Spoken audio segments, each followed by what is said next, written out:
Não precisa de nenhuma construção doutrinária, tem base nas escrituras. A igreja evangélica, posso citar algumas passagens, Efésios no capítulo 4, verso 4 e 6, diz: há somente um corpo e um espírito, como também fostes chamados numa só esperança da vossa vocação.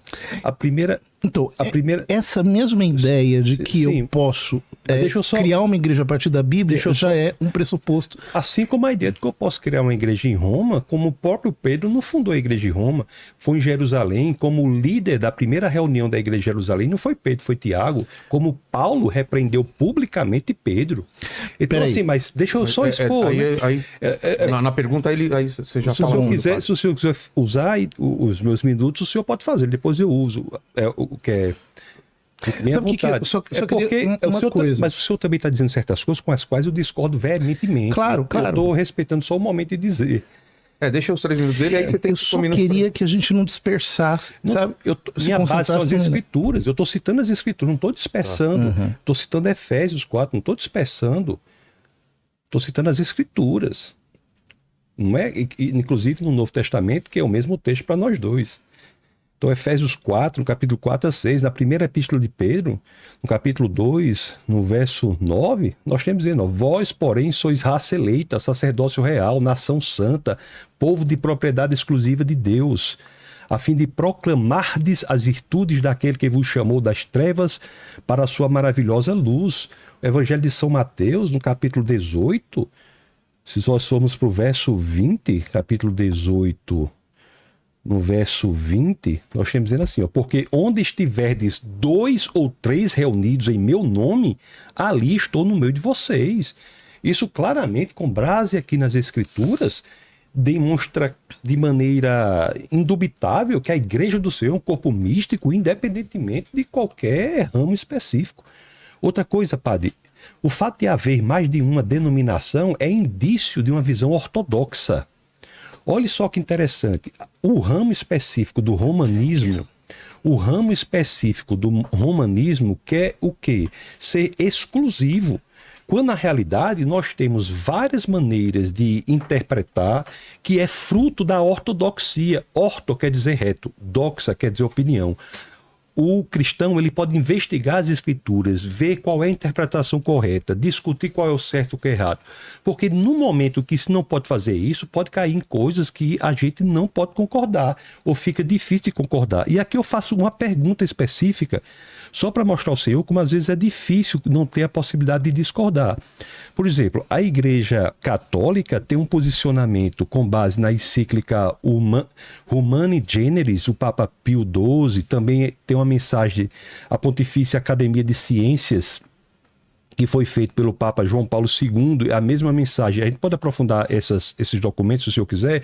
O Catecismo da Igreja Católica, de 1992, assim como o documento da Comissão Teológica Internacional. Em outras palavras, o Papa Pio XII, o Papa João Paulo II, o Papa Francisco tem uma posição clara a favor do darwinismo, da evolução. É claro que é uma evolução teísta, mas isso é que eu digo para o senhor, às vezes a gente não tem a possibilidade de dialogar e debater e nos aprofundar, causa certos problemas, inclusive de ordem intelectual. Assim, a pergunta seria... O senhor é a favor, pelo fato de defender a unidade de um só tipo de pensamento, o senhor é a favor da evolução das espécies? Como compatibilizar isso com Gênesis, no capítulo 1, no verso 27, que é uma das 3 situações do capítulo 1 de Gênesis, que é o uso do verbo borá, que é a criação da humanidade, que claramente não pode ser proveniente de animais inferiores. Tá, então, quando eu falo assim, sobre a necessidade de focar numa questão para não abrir muito, é porque nós perdemos o fio condutor e aí a gente não sai do lugar. Quer dizer, é como se você abrisse uma avenida e deixasse um monte de portas abertas. Então vamos fechar aqui algumas portas, né? Tema da eclesiologia. A ideia de que eu posso construir uma igreja a partir unicamente das escrituras não é uma ideia bíblica. Porque os apóstolos fundaram a igreja a partir de nosso Senhor Jesus Cristo, antes de que houvesse as escrituras. Então há uma procedência ontológica da igreja em relação às escrituras. O que é ontológica? Quer dizer, a igreja existe antes que as Escrituras, e especialmente no Novo Testamento. O Novo Testamento, ele nasce na igreja, e não é o contrário. Tá. Mas não é a romana. Não é a romana. Se você entende, é que eu preciso entender, não é que eu preciso entender, depende de como você utiliza o termo romano. Se você utiliza exatamente, por exemplo, como diz Santo Ambrósio, onde está Pedro, aí está a igreja, então Pedro está em Roma. É muito simples. Bom, por que Pedro está em Roma, pai? Por que Pedro está em Roma? Porque Pedro exerceu o episcopado no final de sua vida em Roma. Sim, mas no começo não. Na fundação não. Mas ele terminou o episcopado em Roma e Paulo terminou o seu episcopado em Roma. Mas na fundação da igreja não. Ambos fundaram a igreja de Roma, ambos fundaram a igreja de Roma sob o seu martírio. Então, desde lá, isso não é contestado por nenhuma das denominações pré-protestantes. Então, por exemplo, a ortodoxia não nega em nenhum momento que o Papa seja o sucessor de São Pedro. Mas tudo bem, mais uma vez, para concentrarmos a questão. Eu vou pular a parte de Tiago, porque eu acho que ela não é relevante, uma vez que ali não está se estabelecendo uma doutrina sobre a primazia. Mas darwinismo. Quando o Papa Pio XII admite a não incompatibilidade absoluta do darwinismo com a doutrina cristã, ele e os papas subsequentes não estão canonizando o darwinismo. Há uma diferença muito sutil, mas ela é importantíssima. Quer dizer, o fato de eu dizer que o darwinismo pode ter uma explicação ou pode ter um tipo de abordagem teísta, inclusive ortodoxa, não significa que eu estou canonizando uma teoria científica. É muito importante porque a Igreja Católica... Mas o Vaticano é darwinista, não é? Não. Pelas pessoas que eu falei e os documentos que eu citei? Não. Os documentos, eles estão apenas mostrando a não incompatibilidade absoluta entre esse tipo de explicação e a fé cristã. Mas eles não estão professando a fé nesse tipo de abordagem científica, porque ela é uma abordagem científica. Os modelos científicos, eles por definição, não são permanentes. Eles vão sendo contestados pela própria ciência ao longo dos tempos. Então, a igreja não pode, foge do seu escopo e da sua área de, digamos assim, da sua específica autoridade falar sobre esses temas.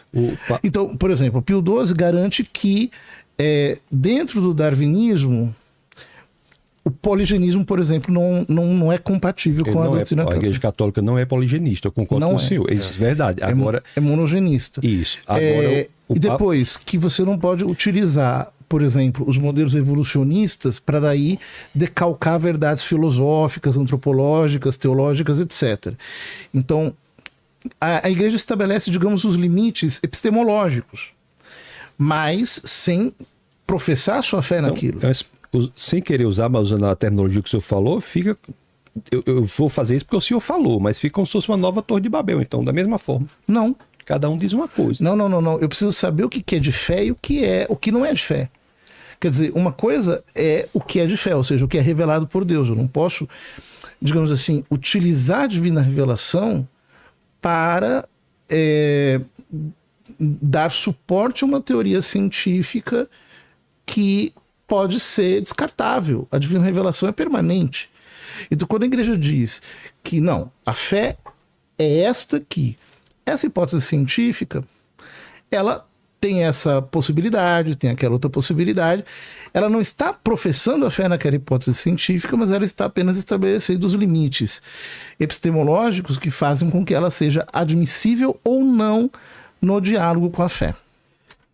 Réplica, Tassos.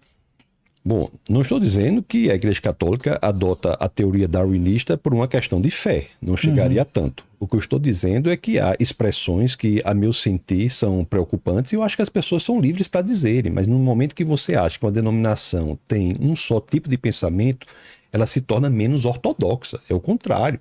Porque quando você pode discutir, buscar a opinião correta, buscar a opinião certa é buscar a ortodoxia. Do contrário, se torna um ramo que busca a ortopraxia, como é o Islã, como é o judaísmo.